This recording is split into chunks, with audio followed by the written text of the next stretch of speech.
Hello guys, welcome to my channel. Today I'm going to be taking an Edexcel Gcse maths paper. This is a foundation paper from November 2018 and it's non-calculator, so a calculator is obviously not required. So we're just going to get started. So for the first question, what I would recommend is that you look at every number that comes after the decimal place first. So here we'll look at 4, 0, 3, 1 and 2, and then we put it from smallest to biggest. So in the question it tells us to start with the smallest number.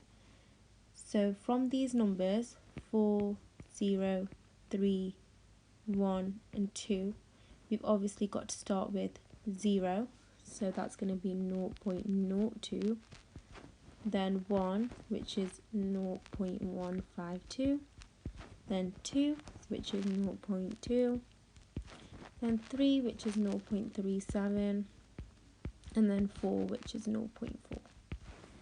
Okay, now the next question is asking us to convert a decimal into a percentage. The way we do this is we multiply the decimal by 100. Since we don't have a calculator, all we've got to do is move the decimal place 2 jumps to the right. That will give us 60. So the answer is 60%. Next question. Here is a list of numbers. From the list, write down a factor of 10. A factor of 10 is a multiplication table that contains 10. So for example, 4, 3, it doesn't contain 10 because it's got 3, 6, 9, 12, so it's missed 10, so it's not a factor of 10. So that's not the right one. Then we try 5. 5, 10. Okay, so 5 is a factor of 10, so that would be the correct answer. Next question. We need to write 7,829 to the nearest 1,000. So here what I would do is note that this is in the thousands column, this is the hundreds, this is the tens, and this is the units. And we need to round to the nearest thousand. So we need to look at the hundreds column to understand whether we're going up or down. Now if the number is 5 or above, then that means we're going up. If the number is 4 or less, then that means we're going down. So that means we're going up and that means we're going down. So clearly 8 is bigger than 5, so that means we need to round 7,829 to 8,000 for it to be to the nearest thousand. Next question. 5a. Work out 3 times 5 plus 7. In this question it's crucial that you use BIDMAS. BIDMAS is a mathematical order in which we answer equations. So brackets come first, then indices, then division, multiplication, addition, and subtraction. So in this case we have a multiplication symbol and an addition symbol, and from the BIDMAS acronym we can see that multiplication comes first. So first we've got to do 3 times 5, which is 15, and then we add 7, which gives us 22.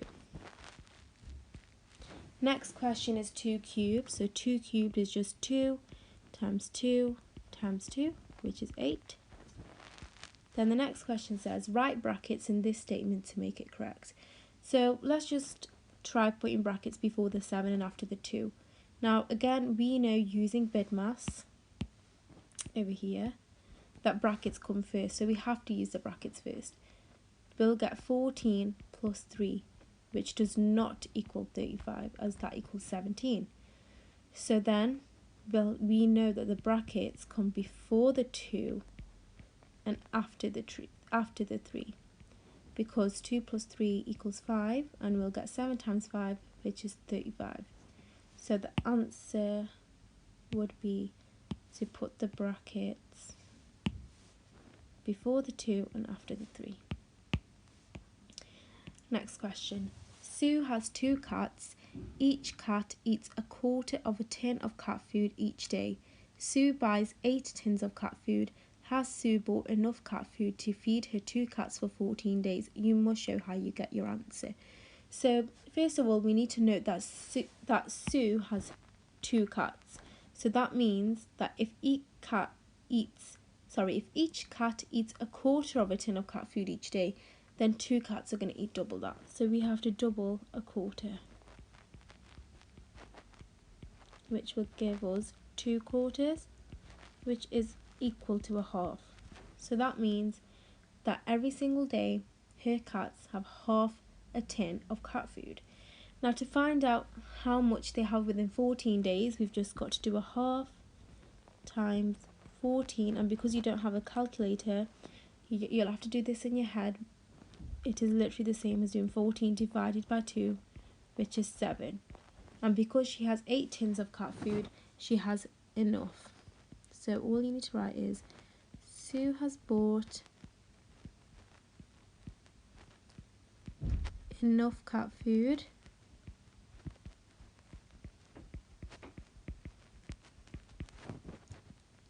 as she needs 7, but she has 8. Next question. There are only apple trees, cherry trees, pear trees and plum trees in an orchard. The pictogram shows information about the numbers of apple trees, cherry trees and pear trees in the orchard. So in the key we can see that this square represents 4 trees. So that means that each mini square will represent 1. So as we can see for the apple, that would be 4, 4, 4, so there's 12 apples. For the cherry, 4, 1, so there's 5. For the pear, it's 4, 2, which is 6. We are told that there's a total of 30 trees in the orchard. And so we have to complete the pictogram by finding out how many trees are left and then use the key to fill in the pictogram. So what we need to do is add 12 to 5 to 6, which gives us 23. And then 30 minus 23 is 7. So that means that there's 7 plums. So first we'll have 4.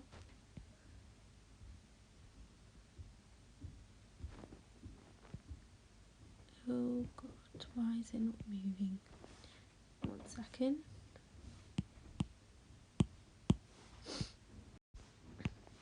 So we just do a square over here, and then we need 3 more, so we'll have something like this, and that would give you 7 plums. Then for the next question, we need to write down the coordinates of point A. Now coordinates are written in the form x, y, so we need to start with the x coordinate first, so we need to go along the corridor. When we go along the corridor, we have -2, and going either up or down the stairs, we have -1. So in this case, the coordinate is -2, -1. For the next question, we need to mark with a cross the point 2, 3, and we need to label this point B. Now we need to remember again, we need to start off by going across the corridor. So we'll go across, and we've got 2, and then we go up and we'll have 3. Then we need to label it B as it says in the question. And the next question, it says, draw the line with equation x equals -4. So that means we need to draw a line where no matter what the y value is, the x value is always -4. So I'm just going to do this in a different colour.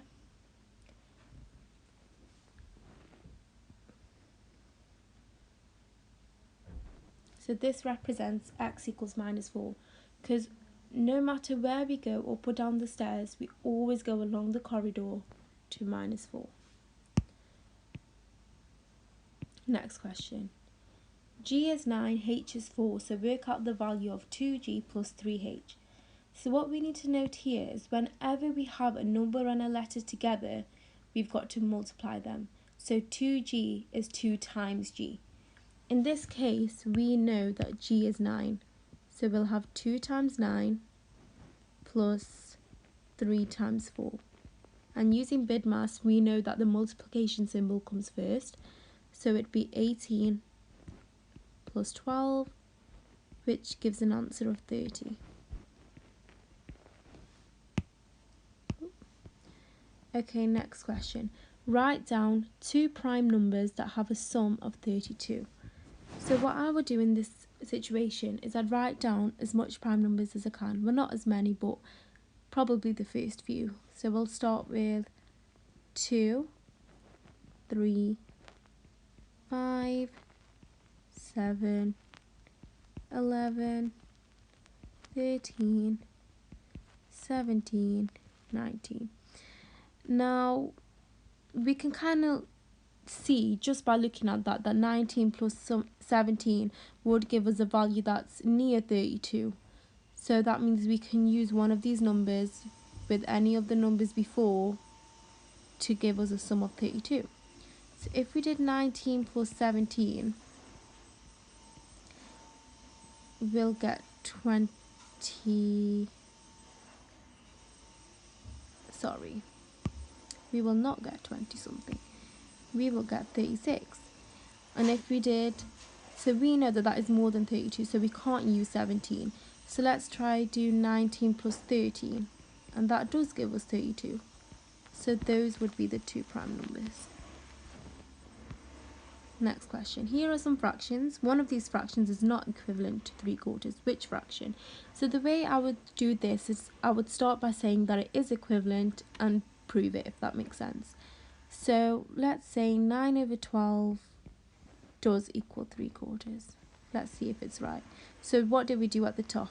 We divided by 3. What did we do at the bottom? We also divided by 3. So yes, this one is equivalent. Let's try 6 over 8. What did we do at the top? We divided by 2. And at the bottom, we also divided by 2. So this is also equivalent. Now let's say 18 over 24 is equal to 3/4. This is also correct, as at the top we divided by 6, and at the bottom we also divided by 6. Now 10 over 16. Okay, so here we can see that at the top, 10 is not divisible by 3 to give us a whole number, whereas at the bottom, we can divide by 4. So that means that 10 over 16 is not equal to 3/4. Next question. Work out a 12th plus 5 over 6. Now, when you're adding fractions, you've got to make sure that the denominator is equal. In this case, they're not equal, so that's what we will need to do. To do this, we need to find a number that goes in both the 6 and 12 times table. We would want a number, the smallest common multiple in both the multiplication tables. In this case, it would be 12 because 12 goes in the 12 times tables and it also goes in the 6 times table. So we put the fraction out of 12. 1 out of 12 stays the same. However, 5 over 6 is multiplied by 2 on both the numerator and the denominator. So then the answer is 11 over 12. And you've got to make sure you keep the denominator the same throughout. Next question. Tom uses his lorry to deliver bricks. You can use this graph to find the delivery cost for different distances. For each delivery, there is a fixed charge plus a charge for the distance. How much is the fixed charge? To find the fixed charge, you've just got to look at what the charge is when 0 distance is travelled. So here, that's 10. That's rubbish. 10. Tom makes 2 deliveries of bricks. The distance of one delivery is 20 miles more than the distance of the other delivery. Work out the difference between the 2 delivery costs. So, let's start with 0. 0 miles gives us £10. And 20 miles gives us £40. So the distance is 20 miles, as we are told in the questions. is 20 miles more than the other delivery. So the difference between 40 and 10 is 30. Asmal, Ryan and Kim each played a game. Asmal's score was 4 times Ryan's score. Kim's score was half of Asmal's score. Write down the ratio of Asmal's score to Ryan's score to Kim's score. So in this case, I would represent Asmal with a letter, which would be A. Ryan with R. And Kim with K. And what I would do is I know that Asmal's score was 4 times Ryan's score. So Asmal's score equals 4 times R, which is Ryan's. And we know that Kim's score was half of Asmal's score, which is 4R. So that's 2R. Now they are asking us to write down the ratio. So it would be from Asmal's score to Ryan's score to Kim's score. So if Ryan's score is represented as 1, Asmal's is 4 times Ryan's, and Kim's is 2 times Ryan's. So that would be the answer. The diagram shows quadrilateral ABCD with each of its sides extended. AB equals AD. Show that ABCD is a kite and give a reason for each stage of your working. So to begin this question, I'm going to start by finding out the angle ADC. And the way we do this is we use the rule that angles in a straight line add up to 180 degrees.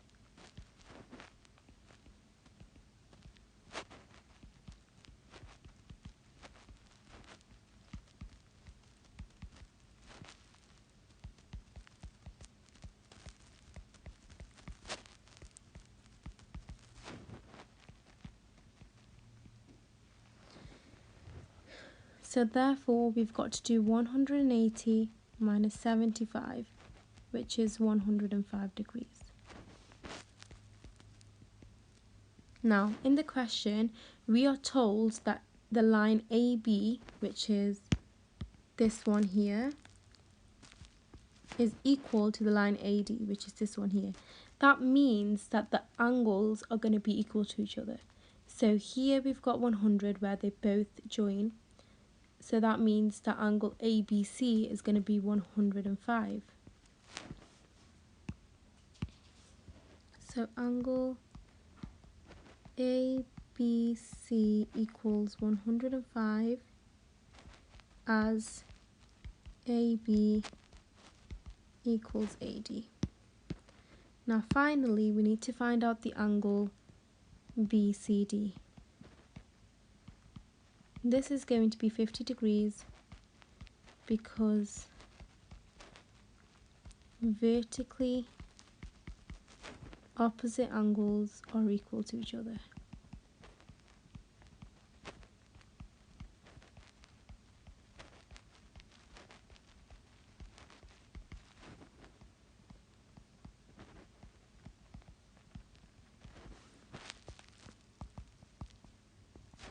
Therefore, note that these 3 lines just means therefore. ABCD is a kite as 105 plus 50 plus 105 plus 100 equals 360 degrees.